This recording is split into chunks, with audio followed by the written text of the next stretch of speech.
Hello student, स्वागत है आप सभी का अपने इस यूट्यूब चैनल स्टूडेंट स्टडी ज्ञान में।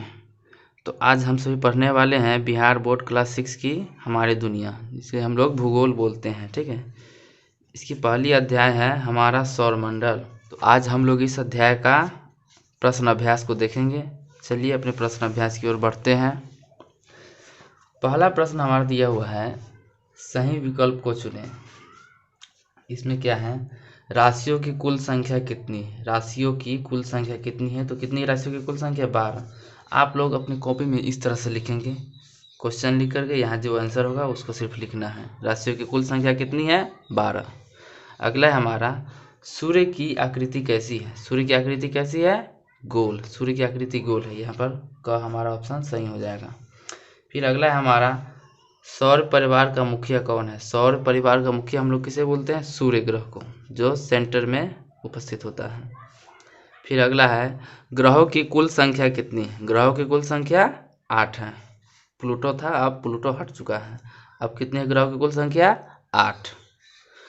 फिर अगला है, सप्तर्षि तारों का समूह है। सप्तर्षि तारों का समूह मतलब सप्तर्षि तारों में कितने तारे होते हैं, 7। सप्तवर्षी तारों 7 तारों का समूह है, इसलिए उसे सप्तवर्षी तारा कहते हैं। फिर अगला हमारा, खाली जगहों को भरिए।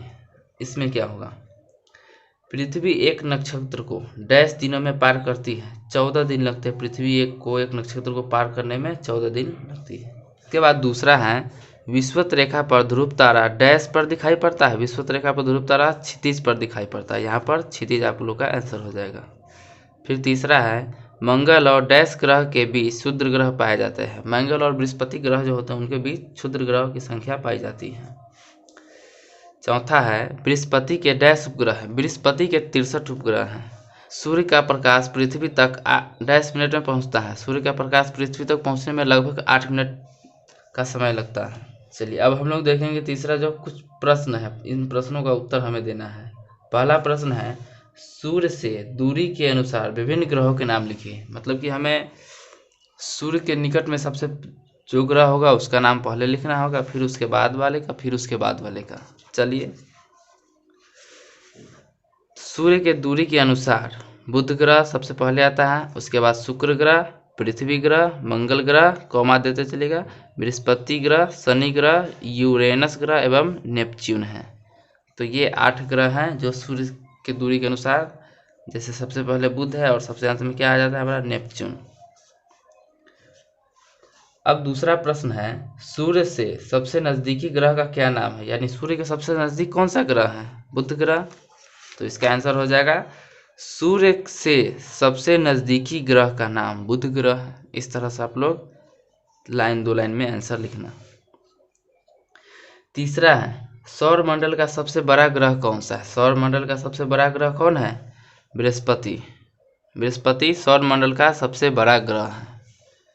फिर चौथा क्वेश्चन है हमारा, पृथ्वी के निकटवर्ती ग्रह कौन कौन से हैं। चलिए देखते हैं इसका आंसर। पृथ्वी के सबसे नजदीक सूर्य और चंद्रमा है। ठीक, इसका आंसर ये हो जाएगा। पांचवा है, उस ग्रह का नाम क्या है जिसके चारों ओर छल्ले पाए जाते हैं। इसकी कोई ग्रह है, उसके चारों ओर छल्ले इस तरह से पाए जाते हैं, ऐसा कौन सा ग्रह है, शनि ग्रह। हमारा 5th का आंसर हो जाएगा, शनि ग्रह के चारों ओर छल्ले पाए जाते हैं। छठा है हमारा, सौर मंडल का कौन सा ग्रह आपको सबसे अलग लगा और क्यों। तो यहाँ पर हम लोग इसका उत्तर देखेंगे, पृथ्वी सौर मंडल का सबसे अलग ग्रह है क्योंकि यह वह ग्रह है जहाँ जीवन संभव है एवं जीवन के लिए सभी चीज सही मात्रा में उपलब्ध है। सातवां है हमारा, पृथ्वी के उपग्रह का क्या नाम है। पृथ्वी के उपग्रह का क्या नाम है, चंद्रमा। आठवां है, वे कौन से ग्रह हैं जो पृथ्वी के घूमने की विपरीत दिशा में घूमते हैं। वे कौन से ग्रह हैं जो पृथ्वी के घूमने की विपरीत दिशा में घूमते हैं। चलिए, तो इसका हमारा आंसर यह है, शुक्र तथा अरुण ग्रह जो पृथ्वी के घूमने की विपरीत दिशा में घूमते हैं। शुक्र तथा अरुण ग्रह है जो पृथ्वी के घूमने की विपरीत दिशा में घूमते हैं। 9वां है हमारा, आकाश गंगा क्या है। आकाश गंगा क्या है, चलिए इसका आंसर देखते हैं। खुले आकाश में कहीं कहीं रास्ते की तरह दूर तक असंख्य तारों की एक फैली चौड़ी सफ़ेद चमकदार पट्टी होती है। इसकी कल्पना आकाश में प्रकाश की एक बहती नदी की तरह की गई, इसे ही आकाश गंगा कहते हैं। खुले आकाश में जो है कहीं कहीं रास्ते की तरह एकदम असंख्य तारों, बहुत से तारों की एक समूह सफ़ेद पट्टी की तरह होती है जो चमकदार होती है। ऐसा लगता है देखने में कि कोई नदी बह रही है, उसे ही क्या बोलते हैं, आकाश गंगा। यहाँ देखिए, जैसे कि हमारा पहला प्रश्न दिया बुध, बुध लिख लेंगे। बुध क्या है, सबसे छोटा ग्रह, ग ऑप्शन हो जाएगा इसके, इसे सामने तीर दे करके। बुध सबसे छोटा ग्रह है। पृथ्वी, पृथ्वी में क्या हो जाएगा, नीला ग्रह है। चंद्रमा पृथ्वी का उपग्रह। उल्का पिंड आकाश में चक्कर लगाने वाले पत्थरों के छोटे टुकड़े, इसका हो जाएगा। आकाश गंगा को किस में मिलाएंगे, लाखों तारों का समूह। ब्रह्मांड लाखों आकाश गंगा का समूह। पांचवा में दिया गया हमारा पहला, कई तारे सूर्य से बड़े हैं फिर भी छोटे दिखाई देते हैं, क्यों? इसको हमें व्याख्या करना है। चलिए देखते हैं।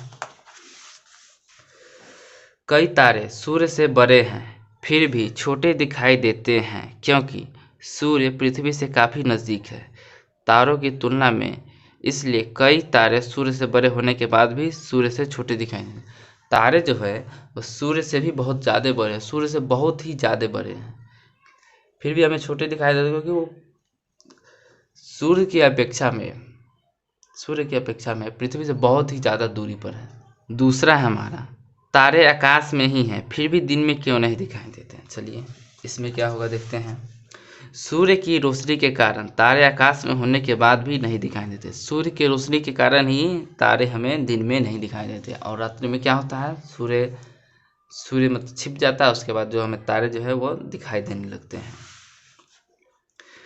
तीसरा है हमारा, चंद्रमा तारों से छोटा है फिर भी हमें बड़ा क्यों दिखाई देता है। पृथ्वी से चंद्रमा की दूरी कम होने के कारण वो हमें तारों से बड़ा दिखाई देता है। लास्ट है हमारा, अगर किसी आकाशीय पिंड में प्रकाश न हो क्या वह हमें नजर आएगा। अपने उत्तर के पक्ष में तर्क दीजिए। चलिए देखते हैं इसका। अगर किसी आकाशीय पिंड में प्रकाश न हो तो वो हमें दिखाई नहीं देगा, ठीक है, क्योंकि हम प्रकाश के बिना किसी भी वस्तु को नहीं देख सकते। हम किसी भी वस्तु को देखते हैं तो हमें प्रकाश की आवश्यकता पड़ती है।